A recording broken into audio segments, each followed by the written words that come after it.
izləyicilər, sizə uzun ömür, can sağlığı. Mənim Meşin şəhrinin ətrafında bir Alus kəndi var. Orada mənim bir əziz, böyük şəxsiyyətə malik olan, böyük istedada malik olan,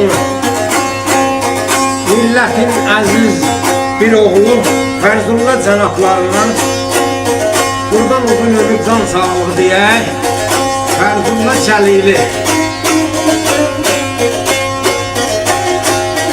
Onun xahişini yerinə yetirərək bir qatar şeir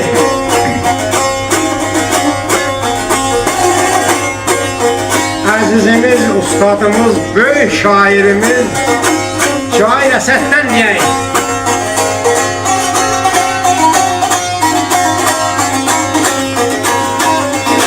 Dedi mənə yeylin müqəddəsən diyarlar, cismimə ruh verən bir canlı hasar.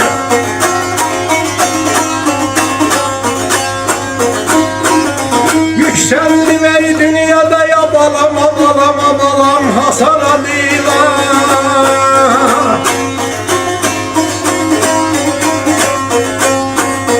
Mənə vətən adlı cahan bir hasar, cahan bir hasar. Vay qadar halim, mən qadar halim, gedər ceyran.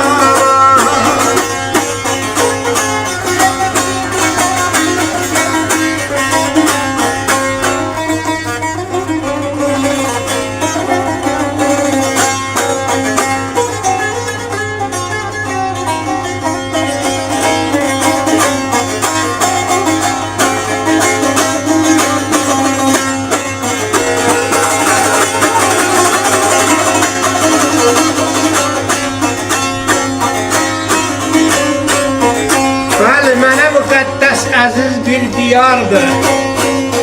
Cismimə ruh verən bir canlı hasar.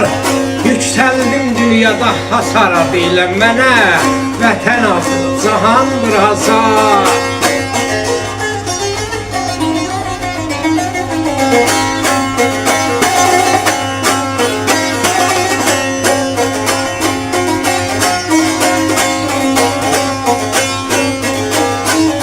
Dedi dünyanın içinde yalala yalala, dünyam sen benim, bacım kardeşimsan, atamsan benim.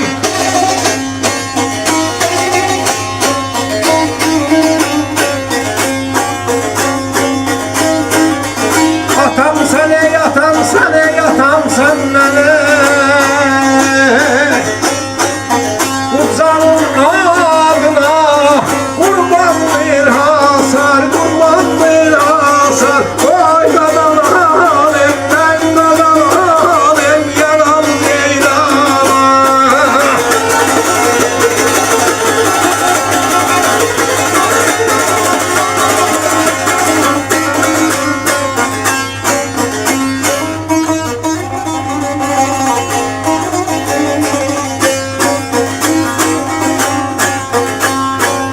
Dünyanın içinde dünyam sen benim, bacım kardeşimsan, anamsan benim.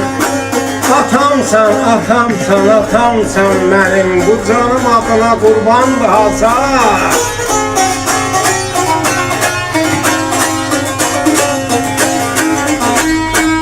Dedi bahar senden alele alele, yayılır çöle mahala hey. Mahallı gülleri sola sarala, sola sarala, koy badalar.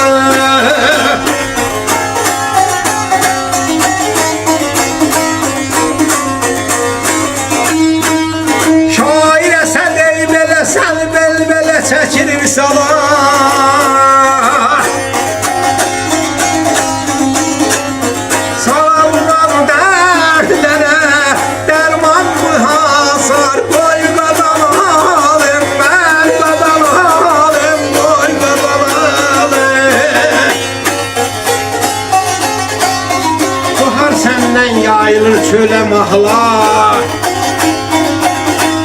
Mahallı güllərin sola saralar. Şair əsəd səni çəkib visala, sağalmaz dərdlərə dərmandır hasar. Uzun ömür sizə can sağlıq.